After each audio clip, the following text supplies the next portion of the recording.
Kami sa ethics complaint na lang siguro again, when and why did you decide to file an ethics complaint versus Actually, umpisa itong ethics complaint ng Thursday.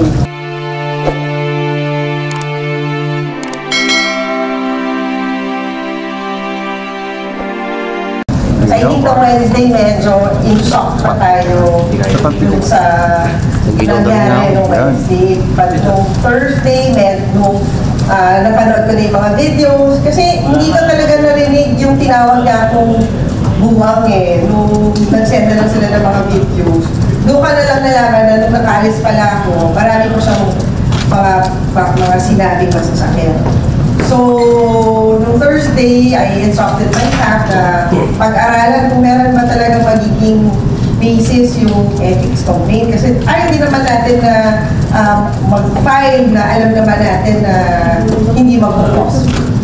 So, sorry ma'am, what exact remarks yung patitingin nyo talagang pwedeng maging basihan na ireklamo sa Senator Cayetano? Well, unang-una maraming component yung complaint kasi now, well, aside from being a senator, si Senator Alan Cayetano is also a lawyer. And di ba, as a lawyer, meron din silang standard na sinusunod. And during the hearing, nakita naman natin na hindi lang yung standard of a senator, hindi yung standard din of a lawyer, yung na-violate niya during the hearing. So, number one, yung name calling na ginawa niya, yung sinabi niya na yung ang pangalan mo, Lourdes, hindi Marites. Tapos yung pangalawa is yung buang. But sa akin, for me, yung pinaka-grave is yung pag-accuse niya na nagbibigay ako ng copy dun sa 10 radio interviews ko daw ng set of questions. So, bahagi din nga rin. And plus yung kitang-kita during the hearing, napanood ko siya ulit, tapos I was reading the transcript, makikita niya na halos during the hearing on Wednesday, parang siya lang yung salita ng salita.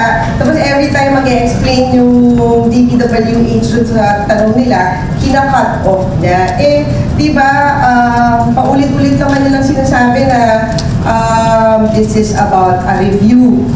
So, kung review to, bakit yung resource person hindi nabibigyan ng pagkakataon na mag-explain nung statements nila?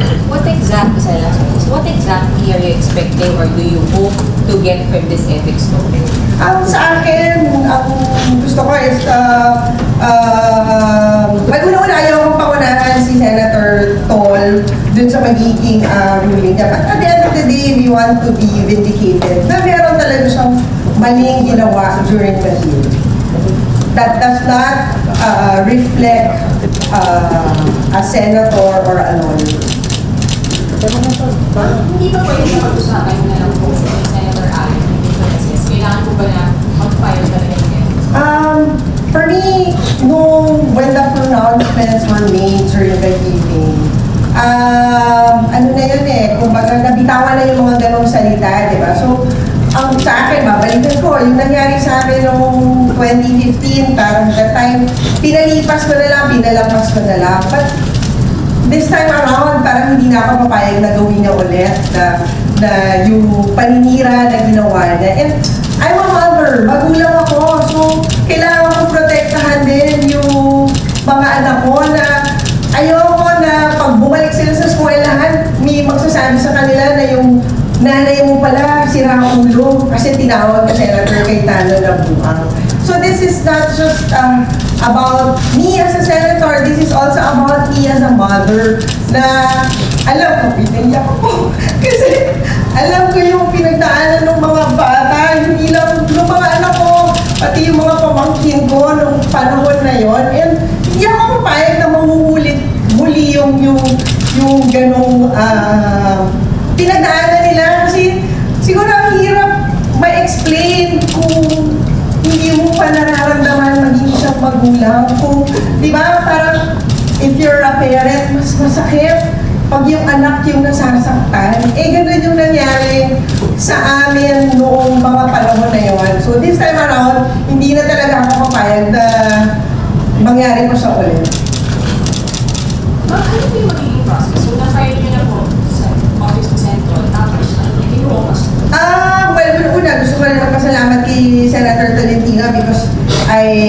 saw yung pronouncement niya na i-hear daw itong complaint natin. So hopefully, pagbalik namin sa July 22, magkakaroon na ng schedule itong complaint. And siguro, ang sa akin, hindi ko naman siya minamadali. I want this to go through a process. Kung kailangan tawagin yung mga nag-interview sa akin, kung talagang may katotohanan yung pagbigay ko ng mga tanong sa kanila. I am more than willing to wait. And ayaw ko rin siyang i-pressure na mag-tuloy ka agad. Kasi nga, gusto ko talagang makita ng lahat yung proseso na gagawin ni Senator Ton. Para din naman magkaroon ng basihan yung magiging ruling niya sa bandang huli. Ma'am, doon lang po sa rules of the Senate, tama po ba this falls under yung rule na no senator under any circumstances shall use offensive or improper language against another senator? Yeah, bahagi yun yung complaint din natin. So maraming mga sections kasi na sa tingin natin na violate ni Senator Ana during the hearing. Ma'am, isa po iyon, ma'am. Meron pa po bang ibang like grounds for the ethics complaint? Meron pa. Siguro I'll provide you with a copy para mas accurate yung yung makukuha yung info. Ma'am, but what is your reaction po dun sa mga nagsasabi? For example, si Senator Robin during an interview, parang ang panawagan po niya is stick to the issue daw po, parang wag nang yung makati-tagin, na dapat daw po mag-focus dun sa Senate building. What's your comment lang po dun sa mga ganong statements? Well, yun naman talaga yung gusto natin, di ba? To stick to the issue. Hindi naman tayo yung nag-umpisa ng name calling, yung allegation na nag-feed ako ng question. Hindi galing sa akin lahat yun. Galing sa kay Senator Alan. Nandun ako para talaga bigyang linaw yung pagpapatayo ng new Senate building. But ano nangyari? He ended up calling me names during the meeting. Kumbaga, hindi ka naman pwedeng manahimik na lang kapag gano'n tayo ginagawa. Oo naman, talaga hindi, di ba, uulitin ko, hindi lang naman ako yung magkakaroon ng hindi lang naman ako yung nasaktan, di ba? Yung pamilya ko, kasi dun sa ginawa niyang name calling, kayo, yung members of media na meron siyang allegations na pinifeed ko sa inyo yung mga tanong tuwing ini-interview nyo ako during that period. So, kumbaga, marami siyang gustong sirain. Or even yung resource persons natin from DPWH, di ba? Doon may mga pronouncements siya na parang may conclusion na siya of irregularity Tapos tuwing mag-explain yung taga-DPWH, hindi na niya kina-cut off na niya. And makikita niyo dun sa transcript na napakalinaw na si DPWH was not given time to explain their side, but they were just there to validate yung point ni Senator Alan. Diba, akala ko ba gusto niyang malaman yung mga detalye about the building. But apparently, during the hearing, ang naging takbo is, ito yung conclusion niya, dapat lahat ng sasabihin nyo supports that conclusion. Hindi naman, I think, hindi naman ganun yung supposed to be na mangyari doon sa hearing. Ma'am, just to be clear, sabi niyo yung violation ni Senator Alan based sa ethics complaint niyo, hindi lang yung name calling. So what else yung violation? Yung name calling, and then yung allegation niya, yung binato niya sa akin na I've been feeding the media questions during my radio interviews. Tapos yung the way yung treatment niya din sa mga resource persons during that. Ma'am, magtutuloy yung hearing ni Senator Alan on the new Senate building this coming Wednesday. Will you be still attending po? Kung invited pa din ako, I don't know kung babawiin niya. Because diba, I'm not a member of the committee, but may open invitation naman siya during the hearing. So, magpapakita pa rin tayo dun sa hearing. We will monitor, and then pag nakita ko na meron na naman siyang maling statements, we'll see. Baka I will attend again with you. Hindi ba kayo nag-worry ma'am, baka magkaroon ng round 2 yung sagutan if bumaba pa kayo ulit at sagutan? I guess, hindi na ako yung, that is beyond my control. I am there to attend the hearing, to straight yung, kasi di ba parang yung mga data na binabato niya. So I'm just there to tell the truth about the bill. Where is ending all of these things? May naramdaman na ba natin ng intervention or presence? Sana ang middle of December. Actually, personally, hindi pa niya ako kinakausap, but welcome din yung statement niya na parang sinabi niya na tao lang naman din kami. So, I guess naiintindihan niya yung, dapat naiintindihan niya na since tao lang ako na nasasaktan, kaya may basis itong pag-file ko ng ethics. Walang nag-attend from last Wednesday today, Wala eh. Walang gano'ng kunwari text na parang relax muna or usap tayo, how do we fix it? Because at the end of the day, we're a collegial body. Wala pang gano'n as of today. Sana meron para kasi the Senate as an institution nakaka-expose para we're watching the Yeah, well, isa din because at the end of the day, may damage din dun sa institution nila. And dapat ayusin yung how do we fix that damage. Ma'am, what if he apologized? Tignan natin.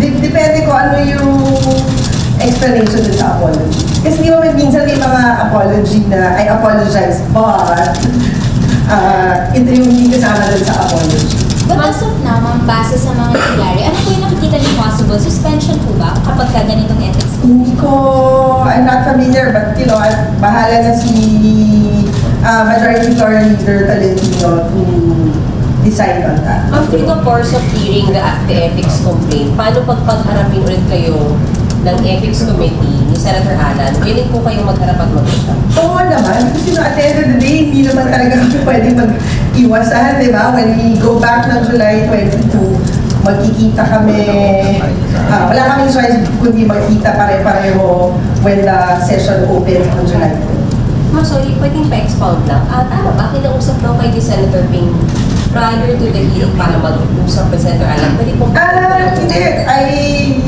approached Senator Ping nung nagkaroon ng nung nagkaroon ng changes sa leadership. I approached Sen Ping. So parang pinakiusapan ko siya na kung baka pwede na tayong tatlo yung mag-usap to explain the history of the building.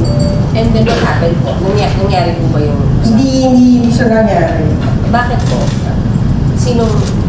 Hindi niya Senator Alan Not me. Hindi. Parang si Sen Ping yung mag-schedule. Kasi di ba, parang, alam naman natin na meron kaming issues ni Senator Alan Cayetano. Na in a way, siguro yun din kaya ako nilapitan si Sen Ping. At least, siya yung magiging level-headed pag nagkita kami or pag may mga issues na hindi kami pagkakasundoan during that meeting, at least merong isang Senator Ping Lacson na kumbaga mag-mediate namin nagawa. Pero hindi natuloy na. Hindi siya nakapag-sked. Hindi nakapag-sked. Pero ang alam ko, nag-text si Sen Ping kay Senator Alan. And parang hindi ko alam kung ano nangyari. But at the end of the day, nagkaroon ng hearing without that meeting. Kaya, andito na tayo sa ganitong sitwasyon mo. I don't think na panood nila. So, parang ngayon pa lang, inunahan ko na. Alam mo, after the 2015, in a way, ano ko, baka ano na rin nila, defense mechanism na parang, yes, oo, na na parang nagkaroon ng detachment from politics. So, hindi napag-discuss pa ito sa bahay. Hindi pa. Pero siguro after this, at least may explain ko na sa kanila yung nangyari and ano yung steps na ginawa natin to correct that unfortunate incident. Kasi mga kami sa school, di ba yung iba? Yung mga anak mo, hindi na nanood, yung mga bata. Yes. And talagang, nung 2015 talagang nabuli ng todo-todo yung mga bata. Kasi diba, close kasi kami. So yung mga anak ng kapatid ko, parang anak ko na din yun. So, I guess during that time, talagang we had to, close ranks. Kasi nga, nabubuli na yung mga bata. Nag-file din po si Senator Robin Padilla ng resolution. Sige nga ni Roberto, pero siya yung mag-handle ng hearing. Do you think mas fair yung inquiry na yun compared sa Committee on Accounts na Senator Adam? Siguro naman, baka mas magiging fair yung hearing ni But I don't know kung sakop siya ng committee ni Senator Robin itong issue ng Senate bill. Yung vice chair ng committee na pwedeng baka siya yung Mag-hear, hindi ko alam kung sino vice chair, but remember yung hearing is not about finding fault, di ba? It's about finishing the building, and as chairperson of the Committee on Accounts, it's his responsibility kung anong direksyon yung gagawin niya para matapos yung building. Ma'am, isa pa, wala bang concern sa part ninyo na nadadivert yung issue from the issue of the Senate building sa away po ninyo ni Senator Adam?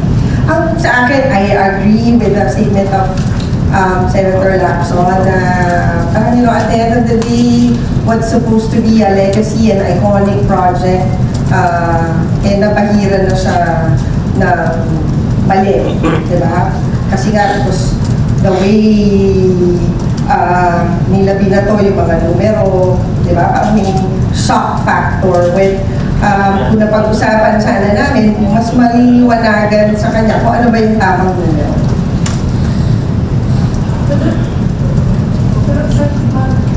Pero wala rin bakit natin problema sa video. Kasi yung sa kanilang presentation, parang may problema at least dun sa hearing. And then sabi ni Senate President, she's yung weekend. Nung humihingi ng documents kasi sa video ng UH, pinapagpuntahan, hindi na bibigay ng documents. Kaya, Senator Allen, hindi necessary na magkaroon ng dito para mag-submit. Yeah. Well, when dun sa point na hindi daw nagsasubmit yung DPWH, parang una-una babalikan ko ulit yung statement. Nangyari na ba na pinatawag ni Senator Alan as chairperson of the committee yung mga taga-DPWH, yung members ng SCT for a meeting in his office or kahit i-introduce man lang na yung kung sino ba yung makapatrabaho niya, I don't think na nagkaroon ng ganung pag-uusap. And babalikan ko yung mga documents as chairperson of the committee. Kung pumunta lang siya dun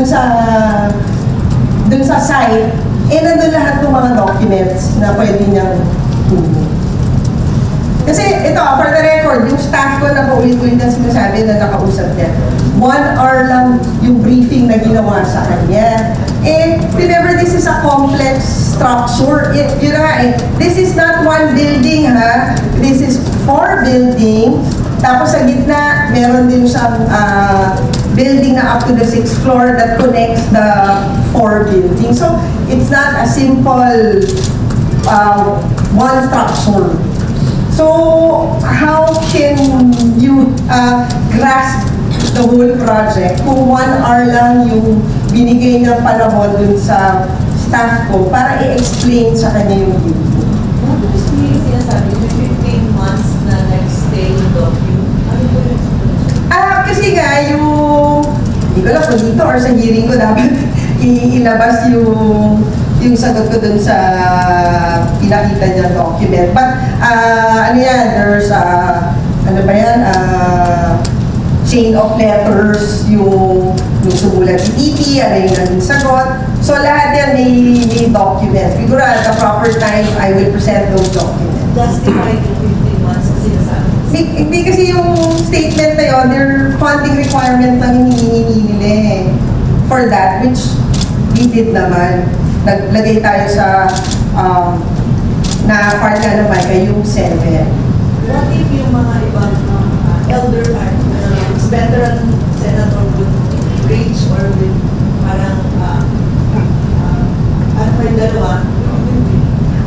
Sa akin, di ba, yung ethics complaint naman is separate. I guess yun yung natutunan ko kila Senators, kila SP Soto, kay Sen Greg, kasi nag-reminisce bigla.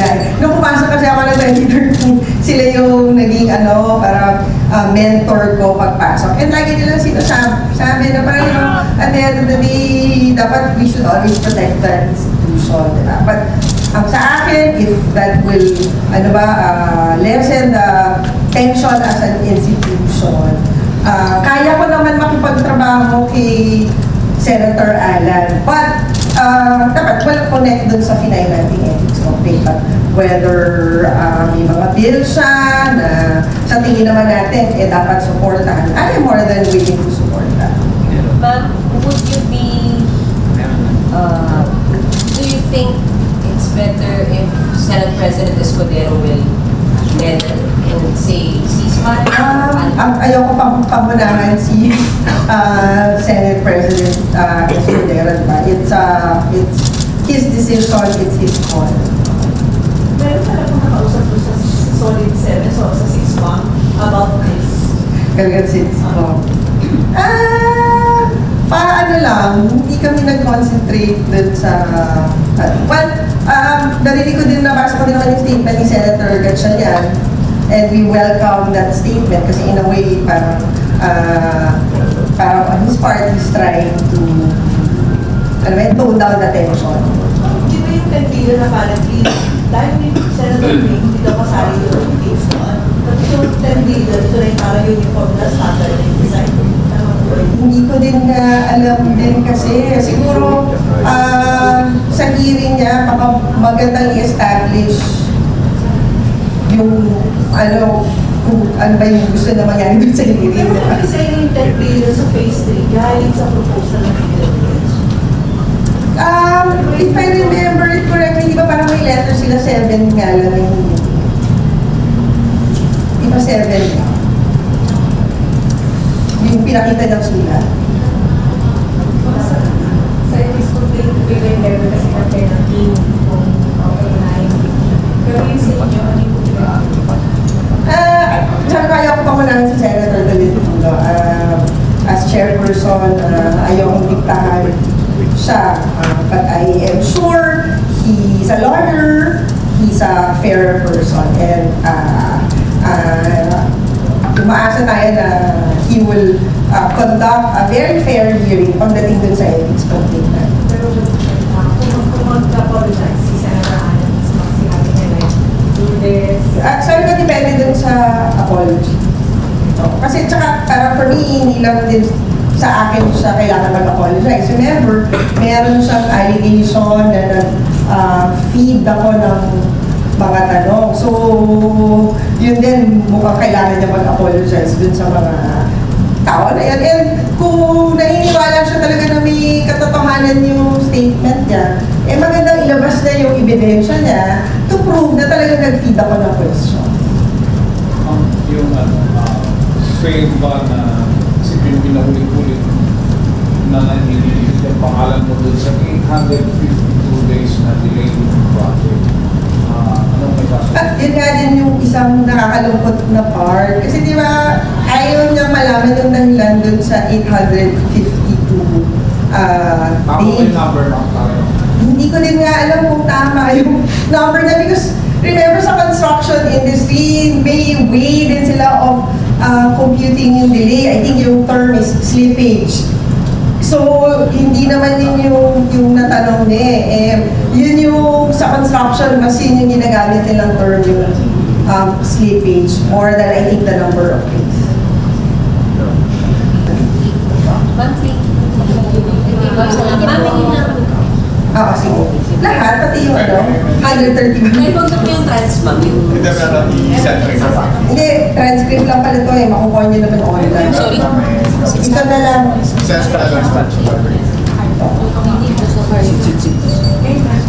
May na. Gusto ko ng heart. Okay, thank you very much.